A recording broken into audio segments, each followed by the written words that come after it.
नमस्ते. सम्राट news network मध्ये स्वागत आहे. आजच सम्राट न्यूज नेटवर्कला सबस्क्राइब करा आणि प्रत्येक बातमीवर अपडेट रहा. घाटी येथील चतुर्थ श्रेणी कर्मचाऱ्यांच्या मागण्यांकडे प्रशासनाकडून सातत्याने दुर्लक्ष केले जात आहे. या अन्यायाविरोधात आता प्रहार जनशक्ती पक्ष कर्मचारी संघटना कमालीची आक्रमक झाली आहे.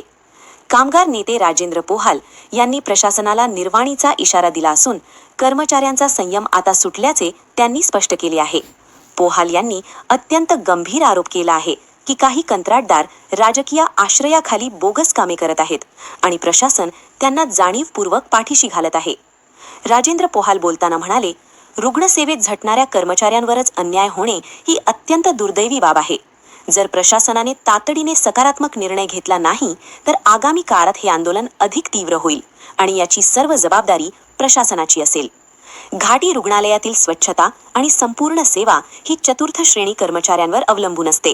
मात्र त्यांच्याच मूलभूत हक्कांकडे होणारे दुर्लक्ष आता एका मोठ्या संघर्षाला निमंत्रण देत आहे. कर्मचारी निवासस्थानासाठी भीमशक्ती कर्मचारी संघटनेच्या वतीने, भारतीय बहुजन कामगार संघटनेच्या वतीने, तसेच आज प्रहार जनशक्ती पक्ष कामगार संघटनेच्या वतीने मी शहर अध्यक्ष या नात्याने मागच्या 12 वर्षापासून तुम्ही बघू शकता ही घाण बघा.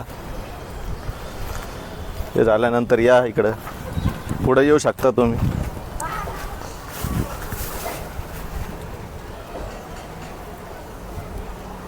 या ठिकाणी कर्मचाऱ्यांचे परिवार, याला बॅक साईडहून किचन म्हणता येईल आपल्याला, या साईडला त्यांचं जेवण वगैरे तयार करण्यात येतं. पण याच्या पाठीमागची घाण पहा तुम्ही, हे बघू शकता तुम्ही.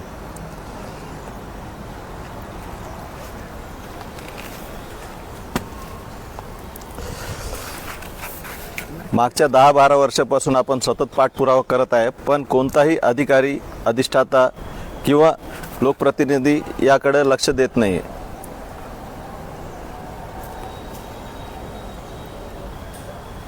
ज्या वेळेस आपण कर्मचाऱ्यांच्या प्रश्न संदर्भात मान्य अधिष्ठाता साहेबाकडे गेलो असता, तर मान्य अधिष्ठाता साहेबांचं जे वर्चस्व आहे ते दाखवण्यासाठी ते कर्मचाऱ्यांचे बदल्या करतात, कर्मचाऱ्यांना दमदाटी देतात. जर तू माझ्या विरोधात किंवा निवासस्थानाच्या संदर्भात काही बोलला तर तुझी बदली करून टाकन, तुला नोटीस देऊ, शिस्तभंगाची कारवाई करतो म्हणून या ठिकाणी आमचं एकच बोलणं आहे की मान्य अधिष्ठाता साहेबांनी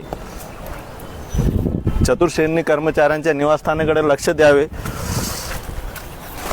व त्यांच्या आरोग्याचा प्रश्न जे निर्माण होत आहे त्याच्याकडे पण लक्ष द्यावं. मान्य लोकप्रतिनिधी आहे, आमदार खासदार साहेब आहे, जिल्हाधिकारी साहेब आहे, विभागीय आयुक्त साहेब आहे, यांना सगळ्यांना या निवासस्थानाची पाहणी करावी व हे खरंच कर्मचाऱ्यांना राहणे योग्य आहे का याची आम्हाला जाणीव करून द्यावी.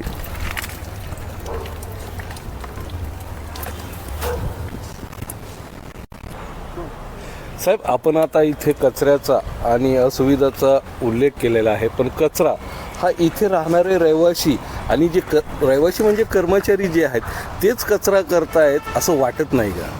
आपलं म्हणणं बरोबर आहे, पण या ठिकाणी आमचं म्हणणं आहे की जसं महानगरपालिकेचे आयुक्त साहेब गिरीश शिकाण साहेब त्यांनी कचऱ्यासंदर्भात सर्वांना माहिती दिली, तसंच मान्य अधिष्ठाता साहेबांनी पुढाकार घ्यावा व ओला कचरा, सुका कचरा कसं वेगवेगळं करता येईल या पद्धतीने आम्हाला सांगण्यात यावे कर्मचाऱ्यांच्या परिवारांना. आपल्याकडे कचरा घेण्यासाठी महानगरपालिकेची सुविधा नाही आहे का? आपल्याकडे म्हणजे घाटी प्रशासनाची जबाबदारी आहे का महानगरपालिकेची जबाबदारी? आता हा जो कंपाऊंड आहे हा शासकीय वैद्यकीय महाविद्यालय रुग्णालयाच्या कंपाऊंडमध्ये येतो. हा सगळी जी भिंत पाहता तुम्ही ही सगळी शासकीय वैद्यकीय महाविद्यालय रुग्णालयाची भिंत आहे आणि हा परिसर फक्त आणि फक्त शासकीय वैद्यकीय महाविद्यालयाच्या अंतर्गत येतो. मग आता यामध्ये कचरा जो आहे, कचरा कोणी उचलायचा? महानगरपालिकेने उचलायचा का शासकीय वैद्यकीय महाविद्यालय म्हणजे घाटी प्रशासनाने हा कचरा उचलायचा? नेमकं यामध्ये लोकांचे कन्फ्युजन असं वाटत नाही का? हा कचरा नेमकं घाटीने उचलावं याच्याकडेच आमचं लक्ष आहे, कारण की हा महानगरपालिकेच्या अंतर्गत येत नाही. महानगरपालिकेची हद्द भिंतीच्या पलीकडून आहे. याच्यासाठी महानगरपालिकेची आपला काही पत्रव्यवहार झालाय का बुवा आम्हाला मदत करावी, किंवा घाटी प्रशासनाने यासाठी कर्मचारी काही नेमलेले आहेत का? या ठिकाणी फक्त एकच कर्मचारी नेमलेला आहे, त्याचं नाव गीताबाई परोचा आहे. ती बिचारी एवढी मेहनत करते, सकाळी 8 वाजता येते, मग त्याच्यानंतर कर्मचाऱ्यांचे पाठीमागचं जेवढं काही घाण कचरा आहे ती एकटी साफ करते आणि जे बाथरूम वगैरे आहे ती पण बिचारी धुती. जेवढं समोरचा कचरा झाडता येईल त्याच्या एकट्याकडून ती 8 तासात बिचारी आपलं काम हा करते. परिसर जो आहे चतुर्श्रेणी कर्मचाऱ्यांच्या निवासस्थानाचा जो परिसर आहे हा नेमका किती आहे, किती कर्मचारी येथे वास्तव्यात आहेत? कमीत कमी या ठिकाणी 150 परिवार कर्मचाऱ्यांचे या ठिकाणी राहतात. 150 आणि 150 परिवारासाठी कर्मचारी फक्त एक दिलेला आहे, सफाई 2 जण दिलेले फक्त दोन जण दिलेले आहे. मग यांच्याकडनं हा एवढा जे परिसर- क्लरिकल जे निवासस्थान आहेत त्या साईडला, बॅक साईडला त्या ठिकाणी एक आहे माणूस विक्रम चावरिया आणि या साईडला एक बाई दिलेली आहे गीताबाई परोचा. मग हा जो ओपन स्पेस आहे इथे साफसफाई करायला प्रॉब्लेम का? पहिले या ठिकाणी लहान पोरांसाठी खेळायला ग्राउंड होतं. म्हणजे आपण सध्या जिथं उभे आहोत, आपण बघतायत आपण जिथं उभे आहोत हा सगळा पट्टा ग्राउंड होता. तुम्हाला दाखवता हा सगळा जो पट्टा आहे, लहान- हा सगळा परिसर हा खेळाचं ग्राउंड होता. क्रीडांगण आहे. लहान मुलांना खेळण्यासाठी एक ग्राउंड आहे. ह्या ग्राउंडची व्यवस्था परिस्थिती बघा, आपण बघू शकता सर्व झाडं झालेली आहे, माती पडलेली आहे, दगडं पडलेली, वेस्टेज सामान इथं पडलेलं आहे आणि सर्व अस्वच्छता इथे दिसत आहे. या ठिकाणी पाहू शकता तुम्ही की कर्मचाऱ्यांचे निवासस्थान आहे. या साईडला पण भिंतीला झाडं आलेले आहे, सगळं मोठे मोठे गवत वाढलेलं आहे. साप विंचूचं या ठिकाणी भीती वाटत आहे. लहान लेकरांचे आरोग्य धोक्यात आहे.